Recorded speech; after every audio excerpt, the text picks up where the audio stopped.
말씀은 구약성경 학개서 1장 12절입니다.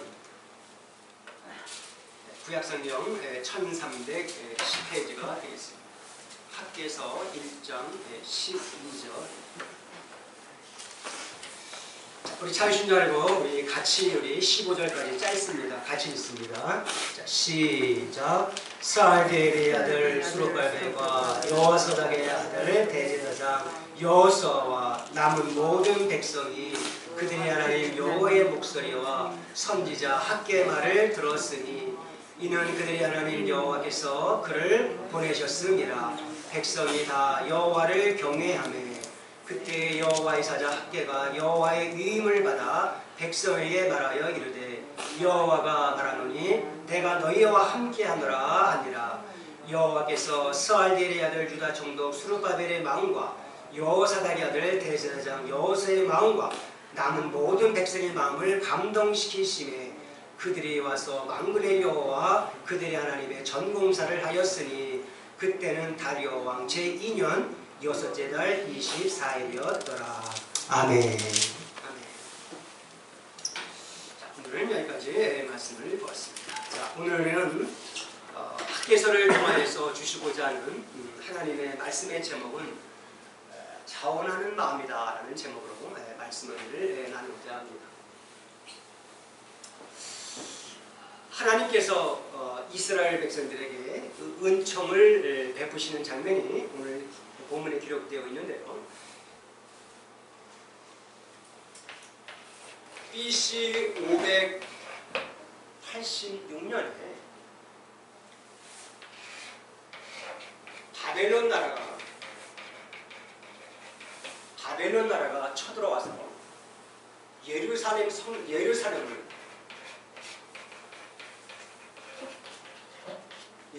성을 완전히 쑥대밭을 만듭니다. 그런데 이 예루살렘 성만 부신 것이 아니로 밑에 있는 외곽의 성벽까지도 철저하게 부셔버렸습니다. 그래서 이스라엘 백성들이 다시 일어서지 못하도록 예루살렘 성전을 그렇게 부셔버렸습니다. 역사에 의하면 그 예루살렘 성전을 부실 때에 바벨론 군인들이 그 안에 들어가서 무슨 일을 했냐면요. 벽에 붙어있는 금가루를 전부 다 긁어냈대. 그거 다 긁어냈대. 그걸 가지고 나가니까 다 부셔버렸다. 정말 황망한 일이 이 당시에 벌어졌습니다. 그러니까 이 완전히 예루살렘 성전은 완전히 초토화가 됐어요. 이렇게 세월이 흘러서 얼마나 흘렀냐면 70년의 세월이 흘렀습니다. 70년의 세월이 흐르는 동안에 어떤 일이 벌어졌냐면요. 역사는 이렇게 변했습니다. 이 바벨론이라는 나라와 페르시아가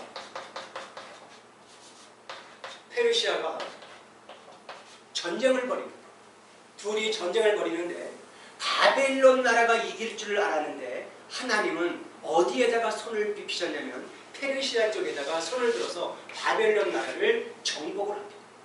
그러니까 전 세계가 페르시아가 통치를 하게 됐을 때에 바벨론에 의해서 끌려간 이 포로들이 있었는데요. 이 포로들을 고레스라고 하는 왕이 고국으로 돌려보내줍니다. 그것을 보고 제1차 포로 교환이다 라고 이렇게 성경은 기록해주고 있습니다. 이 이야기는 느헤미야서와 에스라 선지서를 읽으면 거기에 다 기록되어 있는 내용입니다. 이때 약 3만 명 정도가 제1차로 이제 고국으로 돌아가는데 이때에 수룹바벨이라는 총독과 그 다음에 대제사장 여호수아 그리고 학개 그리고 그와 함께가 있는 백성들이 고국으로 돌아갑니다. 문제는 여기에서 이제 발생을 되기 시작합니다. 무너진 성전을 바라본 이스라엘 백성들이 어떻게 해야 돼요? 성전을 재건을 해야 됩니까? 아니면 자기 집부터 쳐야 됩니까? 무너진 성전을 보고 마음 아파해야 되는데 백성들이 마음 아파하지 않고 성전을 그냥 내버려 둡니다. 이렇게 몇 년이라는 세월이 흘렀냐면요. 장장 15년 동안의 세월을 무관심 속에 나라가 예루살렘 성전이 무너져 내린 상태에서 그냥 있었는데 백성들은 자기들끼리 그냥 삽니다. 하나님은 바벨론이라는 나라에서 페르시아라고 하는 나라 것을 하나님을 동원해서 이스라엘 백성 남은 자를 고국으로 돌려보내는 이유가 뭐예요?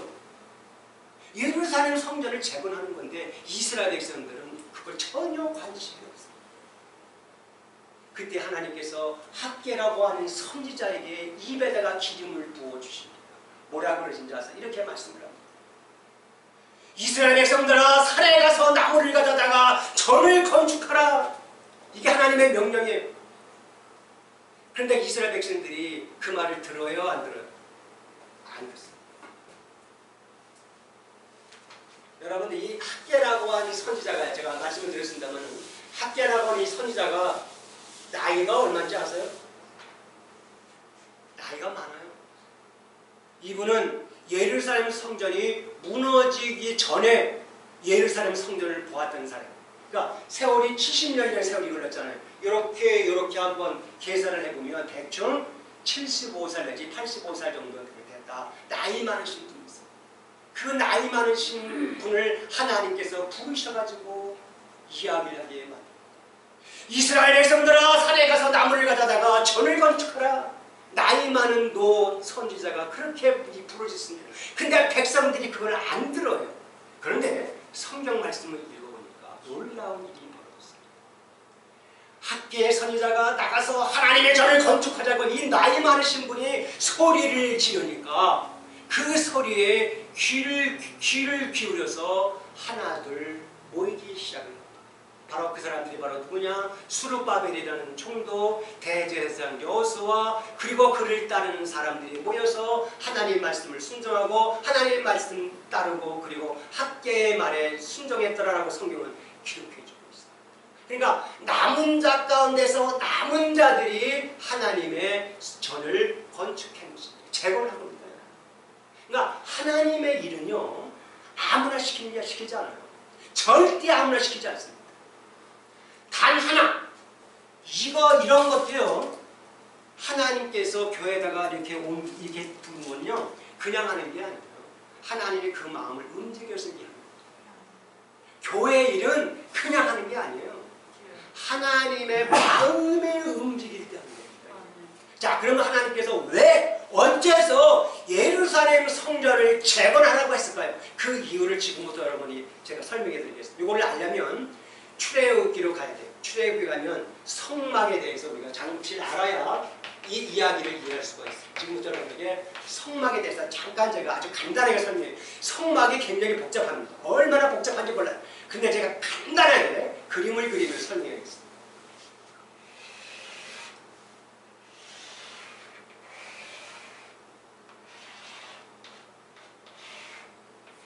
이게 성막인데요. 성막의 입구로 이렇게 들어가면 여기에 번제단이 있습니다. 이스라엘 백성들이 하나님 앞에 제물을 드리려고 가져가잖아요. 그럼 이 번제단을 올려놓고 하나님 앞에 제단을 드립니다. 그런데 이 번제단 바로 위에 무엇이 있냐면 이렇게 여기에 물두멍이라는 것이 있어요. 물두멍. 이건 뭐냐면요, 하나님의 일을 하려면 반드시 손을 씻어야 돼요. 손을 씻지 않으면 하나님의 일을 하지 못해. 그래서 이 물두멍이라는 곳에 가서 이제 손을 씻습니다. 자, 그런 다음에 이 위쪽으로 올라가면 하나님께서 만들어 주신, 여러분이 이제는 기억을 하실 거예요. 여기가 바로 이 부분이 바로 성소고요. 바로 이 부분이 바로 지성소입니다. 그런데 이걸 어떻게 지성소와 성소를 구분하느냐, 성경을 여기다가 뭘 쳤냐면요, 휘장을 쳤습니다. 휘장. 이 휘장을 통해서 성소와 지성소를 구분을 해요. 여러분들 기억하시죠? 예수님께서 십자가에 돌아가실 때 하늘에서 큰 지진이 막 천둥이 치면서 했을 때 성소의 휘장이 찢어졌다라는 성경 기사 있죠? 기억하시죠? 바로 이 휘장. 이 휘장이 있는데요, 성소 안으로 들어가면은 오른쪽에 무엇이 있냐면요. 떡상이 있어요. 떡상. 하나님 앞에 매일 아침마다 떡을 만들어서 드립니다. 떡상이 있고요. 그 다음에 요 왼쪽으로 가면은 여기 이제 그 촛대가 있는데요. 7 촛대가 거기에 있어요. 근데 이 촛대는요 항상 불이 켜져 있어요. 여러분들 이 촛대가요 지금처럼 이렇게 자동이 아니에요. 거기에다가는요 기름을 갖다 놓어요. 그래서 불을 붙여야 돼요. 근데 그게 기름이 다 되면 꺼지잖아요. 근데 그거를 꺼지지 않도록 계속 제사장이 들어가가지고 기름을 거기다 갖다 붓습니다. 불이 꺼지. 그 다음에 여기에 가면요 뭐가 있냐면 분향단이 있습니다. 분향단. 그래서 제사장이 이 앞에다 가서 하나님 앞에 분향을 합니다. 그 다음에 드디어 이제 지성소 안에 들어가면 뭐가 있느냐면요. 여러분이 잘 아시는 대로 하나님의 법궤가 이 안에 있습니다. 법궤 안에는 3가지가 있어요.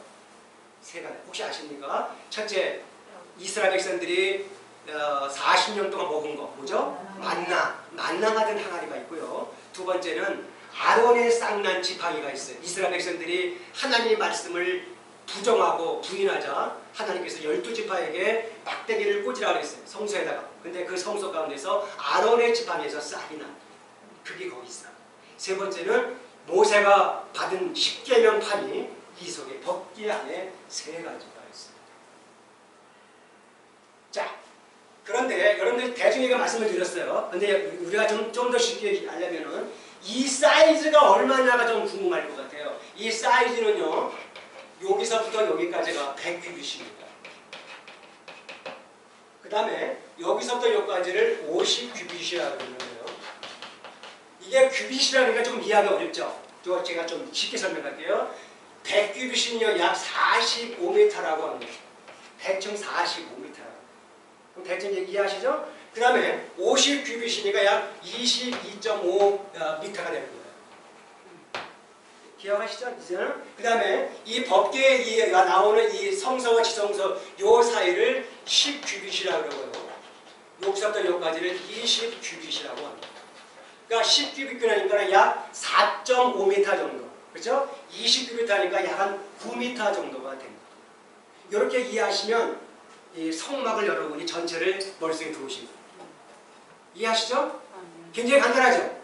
예, 굉장히 간단합니다. 이게요, 출애굽기, 민수기, 레위기 다 읽어보면 이게 복잡해가지고 이게 뭐가 뭔지 몰라. 그런데 이렇게 그림을 딱 그리면 정확하지 않습니까? 자, 그런데 제가 이걸 그린 이유가 있어요. 이게 바로 성경, 다시 말하면 교회의 첫 번째 시작이에요. 이게 바로 성막인데요. 왜 하나님께서 이 성막을 만들었느냐? 하나님께서 여기에 성서와 지성소에 임재하십니다. 아멘? 성서에 하나님이 임재하시는 곳이에요. 임재하는 곳이란 말입니다. 그런데 이 임재하는 곳이 바로 하나님께서 예루살렘 성전을 이와 비슷하게 해가지고 건축했어요. 그런데 이 예루살렘 성전이 폭삭 망해버렸어. 교회가 없어졌어. 그렇게 400여 년이라는 세월이 암흑석에서 지나가다가 드디어 누가 오셨습니까? 예수께서 이 땅에 오셨어요. 예수 그리스도를 통해서 우리에게 뭘 주셨어요? 바로 교회를 주십니다. 바로 이러한 원리가 있기 때문에 하나님께서 너희들은 산에 가서 나무를 가져다가 전을 재건하라고 말씀한 이유가 바로 여기 있는 겁니다. 그러니까 예루살렘 성전이 지금 없었단 말이에요. 하나님의 임재를 해야 되는데 임재를 못해. 그런데 이 멍청한 이스라엘 백성들이 무너진 예루살렘 성전들을 바라보고도 재건을 안 하니 하나님은 얼마나 답답하시겠어요. 자, 그러면 이 예루살렘 성전을 건축할 때요, 이스라엘 백성들이 어떤 마음으로 이것을 했냐는 거죠. 이게 오늘 핵심 포인트입니다. 이스라엘 백성들이 그렇다면 어떠한 마음으로 이 성전을 재건했냐는 거죠.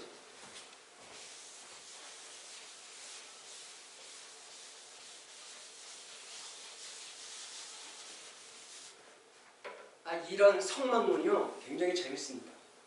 제가 앞으로 이 성막에 대해서 조금 이제 앞으로 이제 설교 기회가 앞으로 있을 건데 이게 너무 어려워요.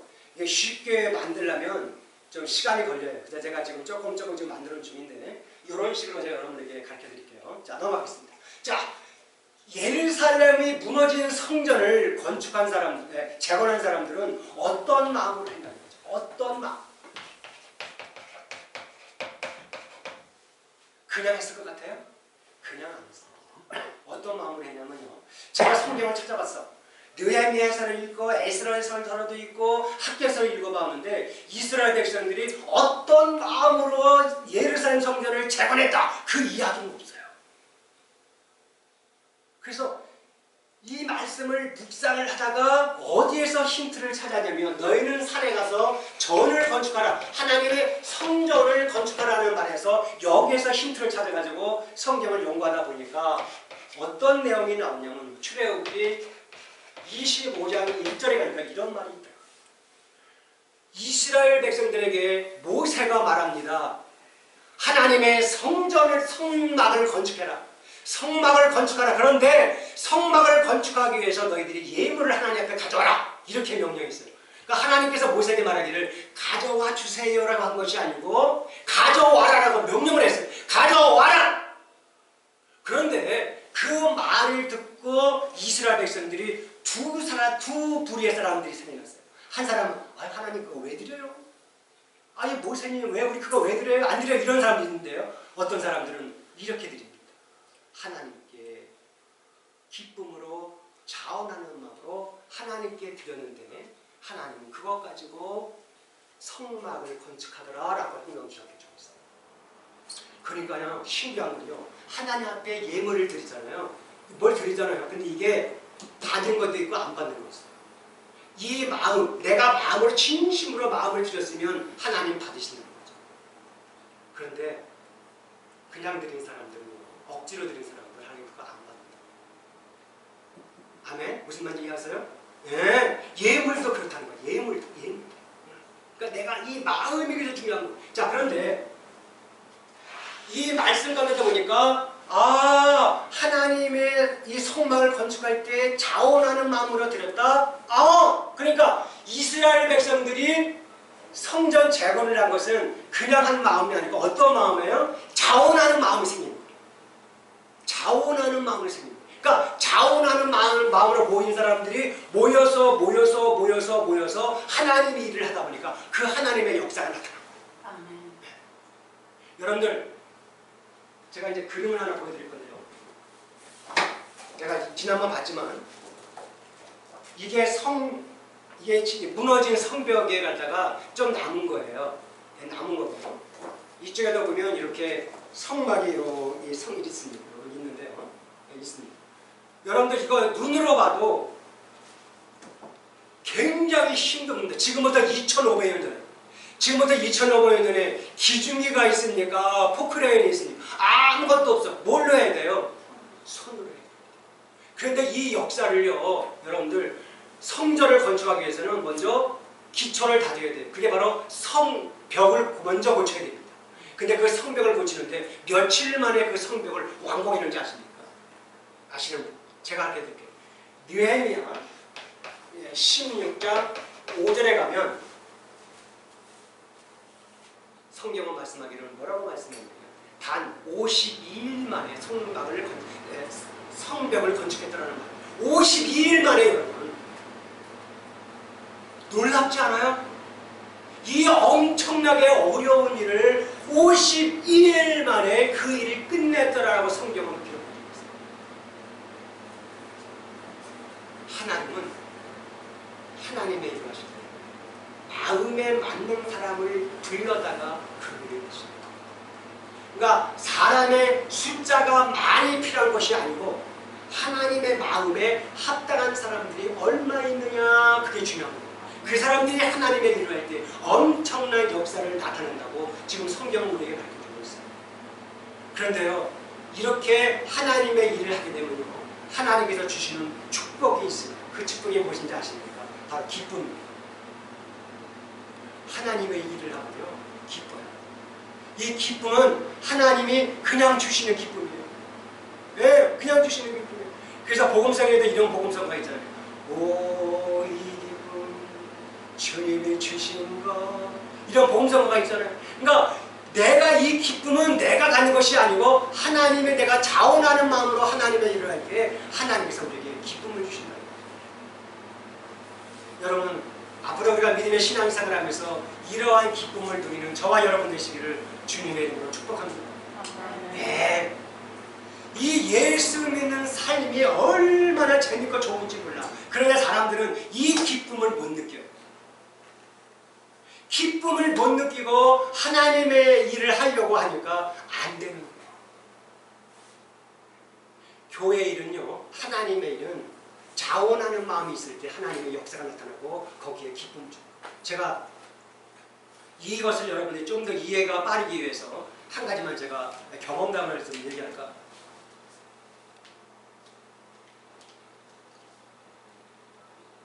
자, 충청북도 봉은에서 목회를 할 때 그 성도님이 한 분 계셨는데 그 성도님이 별명이 공주님이십니다. 공주님.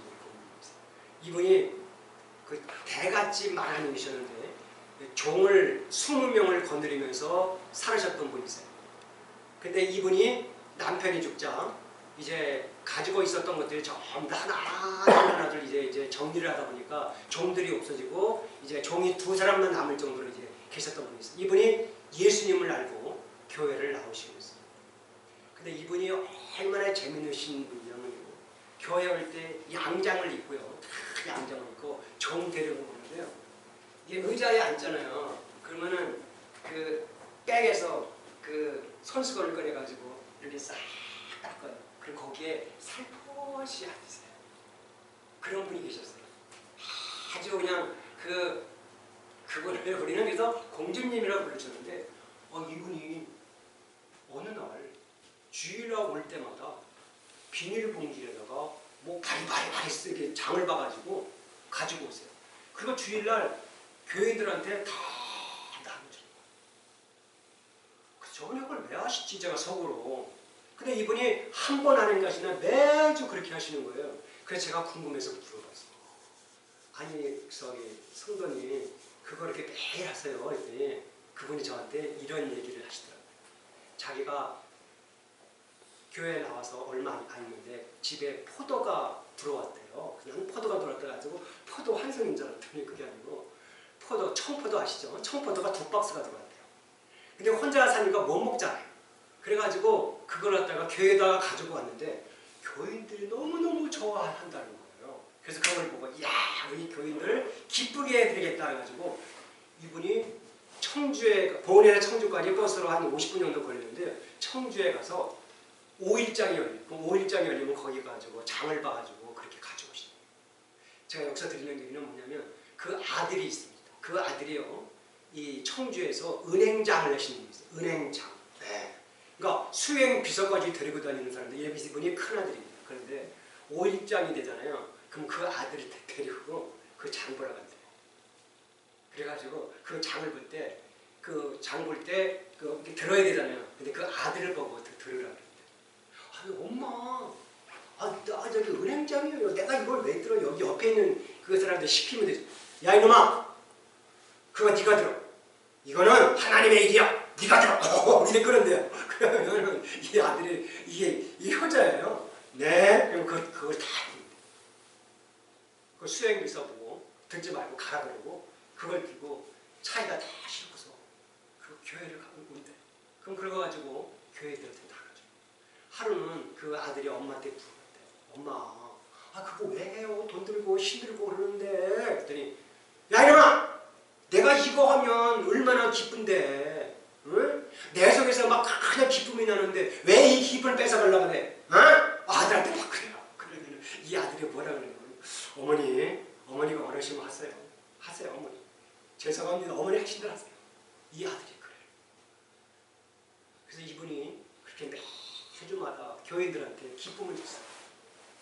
제가 그분을 보고 제가 깨달은 게 있습니다. 하나님의 일은 저렇게 기쁨으로 하는구나. 제가 그때 깨달았어요.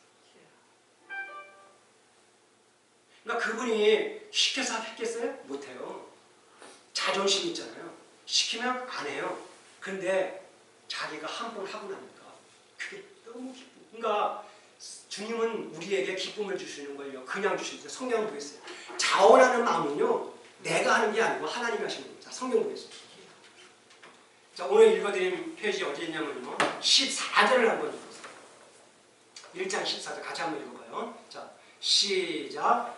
여호와께서 스알디엘의 아들 유다 총독 스룹바벨의 마음과 여호사닥의 아들 데셀랑 여호수아의 마음과 남은 모든 백성의 마음을 감동시키심에 이 말은요, 하나님께서 하셨다는 거예요. 자원하는 마음을 하나님이 감동시킨 거예요. 그러니까 내가 하는 것이 아니라는 거죠. 내가 하는 게 아니에요. 네. 그러니까 여러분의 마음속에 이 자원하는 마음으로 생기는 것은 내가 하는 것이 아니고 성령이 역사하신다 그러는 얘기예요. 그래서 아무리 큰 일도요, 자원하는 사람 몇 명이 있으면요, 그거 합니다. 할렐루야. 우리 반석교회가 우리는 합니다. 예. 여러분과 제가 이 자원하는 마음을 갖고만 있다면 우리는 엄청난 큰 일을 할 수 있고요. 그리고 이 자원하는 마음이 왜 중요한지 아세요? 신앙생활이 힘들다, 신앙생활이 재미없다, 신앙생활이 뻐근하다, 신앙생활을 왜 하냐 이렇게 말하는 사람들에게 주는 위로의 말이고 힘입니다. 왜 못하는지 아세요? 하나님의 일을 억지로 하려니까 이게 힘든 거예요.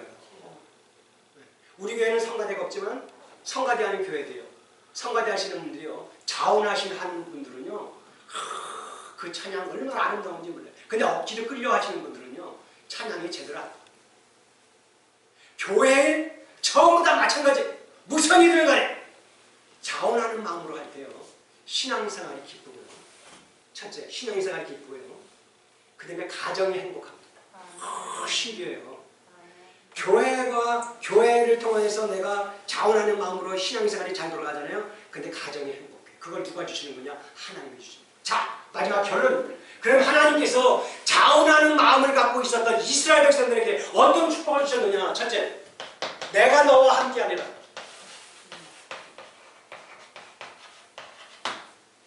내가 너와 함께하리라. 첫 번째 축복이에요. 두 번째 축복, 주님 하신 말씀이 은과 금도 내 것이다. 내가 너를 평안하게 해주리라. 이게 주님의 말씀이에요. 세 번째 하시는 말씀, 여러분들 우리가 기억을 하시라.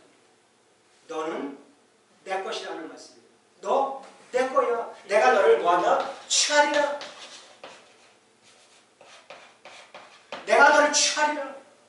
성경은요, 좀 더 구체적으로 내가 너에게 인을 박으리라 하십니다. 인이 뭔지 아세요? 도장 찍는 거예요. 확실하게 너 내 거다라는 거예요. 하나님의 일을 할 때 이렇게 마음을 다해서 하는 사람들, 내 마음에서 우러나오는 사람들은요, 하나님이 이런 축복을 주십니다. 이거는 성경이 말씀하신 약속의 말씀이에요. 제가 한 얘기가 아니에요. 성경에 나오는 약속의 말씀입니다. 여러분들 이래도 하나님의 일을 할 때 억지로 하시겠습니까? 억지로 하려면 하지 마세요. 저는 그렇게 얘기하고 싶습니다. 하나님의 일을 억지로 하지 마세요. 네, 하지 마세요. 내 마음에서 우러나오면 그때 하세요. 그럼 하나님께서 이런 축복을 주십니다. 이걸 사람들이 몰라. 이걸 아세요. 우리 반석의 성도님들 제발 이거 아시고 이렇게 하십시오. 그럼 하나님께서 놀랍도록 역사할 줄을 믿습니다. 앞으로 우리가 이 팬데믹이 끝나잖아요. 그러면 교회에 할 일이 많습니다. 그럴 때 우리 다 같이 자원하는 마음으로 합시다. 할렐루야. 제가 우리 반석의 성도님들한테 조금 미안하더라고요. 아침에 제가 일찍 카톡을 드렸어요. 그 이유가 있습니다. 지난주에 업스테이트 교회에서 3명의 확진자가 나와가지고요, 교회가 셧다운 됐어요. 그런데 시라큐에서 있는 교회도 교인이 셧다운 돼가지고 오늘부터 셧다운합니다. 2명 확진자 나와가지고. 그게 다 왜 그런지 아세요? 밥 먹다가.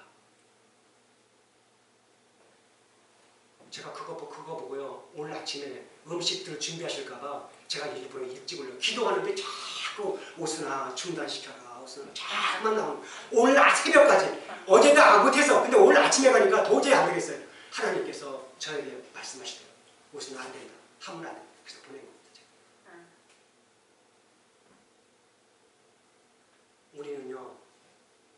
그래서 제가 그거를 우리가 지난주에 서로 이렇게 음식을 가져온다 그러시길래 저는 너무나 기뻤어요. 왜?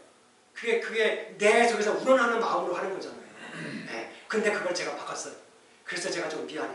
그렇지만 지금은 막았지만 앞으로 우리가 할 수 있잖아요. 지금은 이거 이 팬데믹을 막아야 됩니다.